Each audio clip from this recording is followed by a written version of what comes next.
शांताकारं भुजंगशयनं पद्मनाभं सुरेशं विश्वाधारं गगनसदृशं मेघवर्णं शुभांगं लक्ष्मीकान्तं कमलनयनं योगिभिध्यानगम्यं वंदे विष्णु भवभयहरं सर्वलोकैकनाथं।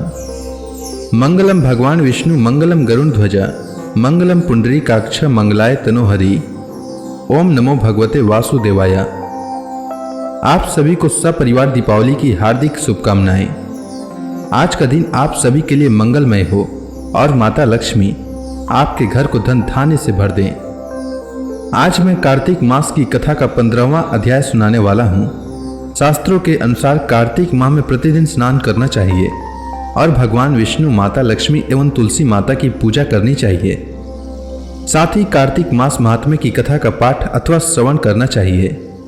इससे जन्म जन्मांतर के पाप कर्मों का नाश होता है और घर में सुख समृद्धि का वास होता है। तो आइए श्रवण करते हैं कार्तिक मास की कथा का 15वां अध्याय। ऋषियों ने सूत जी से पूछा, हे सूत जी, पीपल के वृक्ष की शनिवार के अलावा सप्ताह के शेष दिनों में पूजा क्यों नहीं की जाती है? सूत जी बोले, हे ऋषियों, समुद्र मंथन करने से देवताओं को जो रत्न प्राप्त हुए थे उनमें से देवताओं ने लक्ष्मी और कौस्तुभ मणि भगवान विष्णु को समर्पित कर दी थी। जब भगवान विष्णु लक्ष्मी जी से विवाह करने के लिए तैयार हुए तो लक्ष्मी जी बोली, हे प्रभु, जब तक मेरी बड़ी बहन का विवाह नहीं हो जाता तब तक मैं छोटी बहन आपसे किस प्रकार विवाह कर सकती हूँ। इसलिए आप पहले मेरी बड़ी बहन का विवाह करा दें, उसके बाद आप मुझसे विवाह कीजिए। यही नियम है जो प्राचीन काल से चला आ रहा है। सूत जी ने कहा। लक्ष्मी जी के मुख से ऐसे वचन सुनकर भगवान विष्णु ने लक्ष्मी जी की बड़ी बहन का विवाह उद्यालक ऋषि के साथ संपन्न करा दिया। लक्ष्मी जी की बड़ी बहन अलक्ष्मी जी बड़ी कुरूप थी। उसका मुख बड़ा, दांत चमकते हुए, उसकी देह वृद्धा की भांति, नेत्र बड़े बड़े और बाल रुखे थे। भगवान विष्णु द्वारा आग्रह किए जाने पर ऋषि उद्यालक उससे विवाह करके उसे वेद मंत्रों की ध्वनि से गुंजाते हुए अपने आश्रम ले आए। वेद ध्वनि से गुंजती हवन के पवित्र धुएं से सुगंधित उस ऋषि के सुंदर आश्रम को देखकर अलक्ष्मी को बहुत दुख हुआ। वह महर्षि उद्यालक से बोली, चूंकि इस आश्रम में वेद ध्वनि गुंज रही है, इसलिए यह स्थान मेरे रहने योग्य नहीं है। इसलिए आप मुझे यहाँ से अन्यत्र ले चलिए। उनकी बात सुनकर महर्षि उद्यालक बोले, तुम यहाँ क्यों नहीं रह सकती और तुम्हारे रहने योग्य अन्य कौन सा स्थान है, वह भी मुझे बताओ। अलक्ष्मी बोली, जिस स्थान पर वेद की ध्वनि होती हो, अतिथियों का आदर सत्कार किया जाता हो, यज्ञ आदि होते हो, ऐसे स्थान पर मैं कभी नहीं रह सकती। जिस स्थान पर पति पत्नी आपस में प्रेम से रहते हो, पितरों के निमित्त यज्ञ होते हो, देवताओं की पूजा होती हो, उस स्थान पर भी मैं कभी नहीं रह सकती। जिस स्थान पर वेदों की ध्वनि न हो, अतिथियों का आदर सत्कार न होता हो, यज्ञ न होते हो, पति पत्नी आपस में क्लेश करते हो, पूज्य वृद्ध हो, सत्पुरुष हो तथा मित्रों का अनादर होता हो, जहां दुराचारी, चोर और पर स्त्री गमन मनुष्य निवास करते हो, जिस स्थान पर गायों की हत्या की जाती हो, मद्यपान, ब्रह्म हत्या आदि पाप होते हो, ऐसे स्थानों पर मैं प्रसन्नता पूर्वक निवास करती हूँ। सूत जी बोले। अलक्ष्मी के मुख से इस प्रकार के वचन सुनकर उद्यालक का मन खिन्न हो गया। वह इस बात को सुनकर मौन हो गए। थोड़ी देर बाद वे बोले कि ठीक है, मैं तुम्हारे लिए ऐसा स्थान ढूंढ दूंगा। जब तक मैं तुम्हारे लिए ऐसा स्थान न ढूंढ लूं, तब तक तुम इसी पीपल के नीचे चुपचाप बैठी रहना।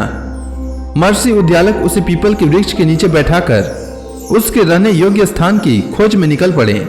परंतु जब बहुत समय तक प्रतीक्षा करने पर भी वे वापस नहीं लौटे तो लक्ष्मी विलाप करने लगी। जब वैकुंठ में बैठी लक्ष्मी जी ने अपनी बहन अलक्ष्मी का विलाप सुना तो लक्ष्मी जी व्याकुल हो गईं।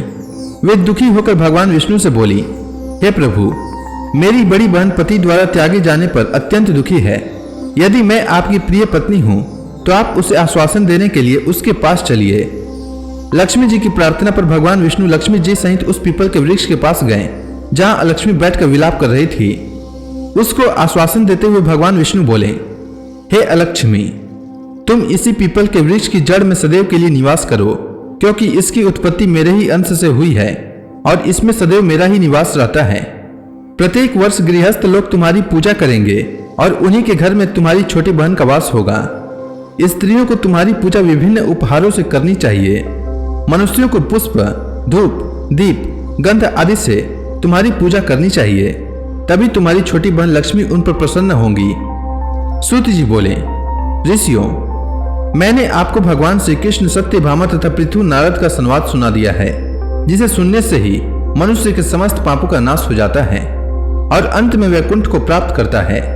यदि अब भी आप लोग कुछ पूछना चाहते हैं तो अवश्य पूछिए, मैं उसे अवश्य कहूंगा। इतनी कथा सुनकर सभी ऋषि सूत जी से बोले, हे सूत जी, अब आप हमें तुलसी विवाह की विधि बताइए।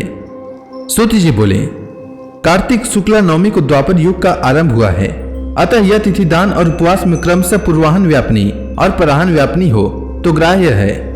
इस तिथि को नवमी से एकादशी तक मनुष्य शास्त्रोक्त विधि से तुलसी के विवाह का उत्सव करे तो उसे कन्या दान का फल प्राप्त होता है। पूर्व काल में कनक की पुत्री किशोरी ने एकादशी तिथि में संध्या के समय तुलसी की वैवाहिक विधि संपन्न की। इससे वह किशोरी वैधव्य दोष से मुक्त हो गई। अब मैं उसकी विधि बतलाता हूँ।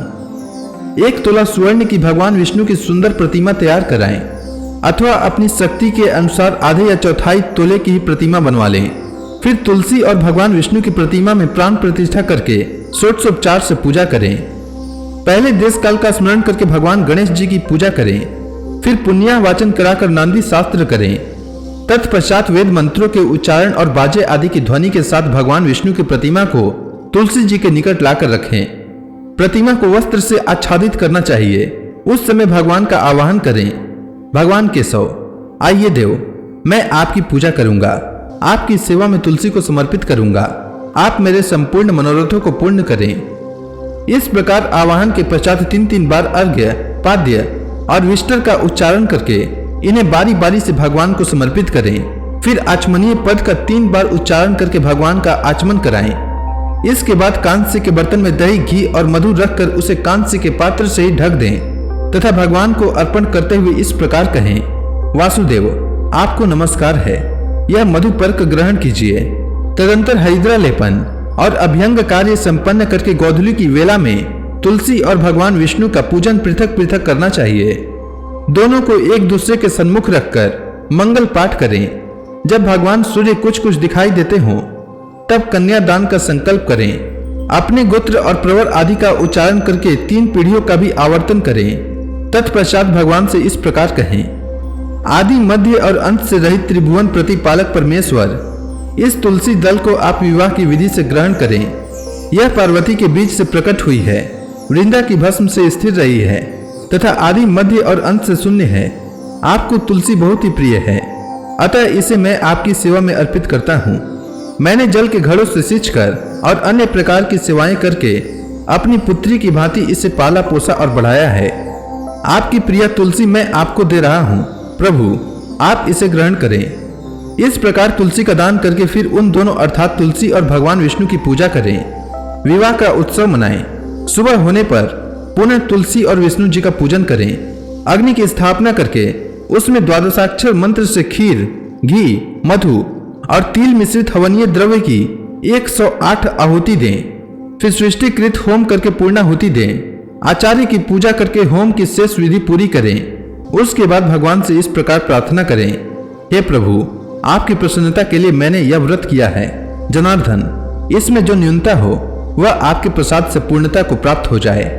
यदि द्वादशी में रेवती का चौथा चरण बीत रहा हो तो उस समय पारण न करें। जो उस समय भी पारण करता है वह अपने व्रत को निष्फल कर देता है। भोजन के पश्चात तुलसी के स्वतः गिरे हुए पत्तों को खाकर मनुष्य सब पापों से मुक्त हो जाता है। भोजन के अंत में ऊख, आंवला और बेर का फल खा लेने से उच्छिष्ट दोष मिट जाता है। तदंतर भगवान का विसर्जन करते हुए कहें, भगवान आप तुलसी के साथ वैकुंठ धाम में पधारें। प्रभु मेरे द्वारा की हुई पूजा ग्रहण करके आप सदैव संतुष्टि करें। इस प्रकार देवेश्वर विष्णु का विसर्जन करके मूर्ति आदि सब सामग्री आचार्य को अर्पण करें। इससे मनुष्य कृतार्थ हो जाता है। यह विधि सुनकर सूत जी ने ऋषियों से कहा, हे ऋषियों, इस प्रकार जो मनुष्य श्रद्धापूर्वक सत्य, शांति और संतोष का धारण करता है, भगवान विष्णु को तुलसी दल समर्पित करता है, उसके सभी पापों का नाश हो जाता है और वह संसार के सुखों को भोग कर अंत में विष्णु लोक को प्राप्त करता है। हे ऋषिवरों, यह कार्तिक महात्म्य सब रोगों और संपूर्ण पापों का नाश करने वाला है। जो मनुष्य इस महात्म्य को भक्ति पूर्वक पढ़ता है और जो सुनकर धारण करता है, वह सब पापों से मुक्त हो भगवान विष्णु के लोक में जाता है। तो इसी के साथ कार्तिक मास महात्म्य की कथा का 15वां अध्याय पूर्ण हुआ। अब आगे मैं कार्तिक मास की अन्य कथाएं कल सुनाऊंगा। तब तक के लिए भगवान विष्णु का नाम लेते रहें। तो प्रेम से बोलिए भगवान विष्णु की जय, माता लक्ष्मी की जय, तुलसी माता की जय, श्री कृष्ण भगवान की जय, समस्त देवी देवताओं की जय।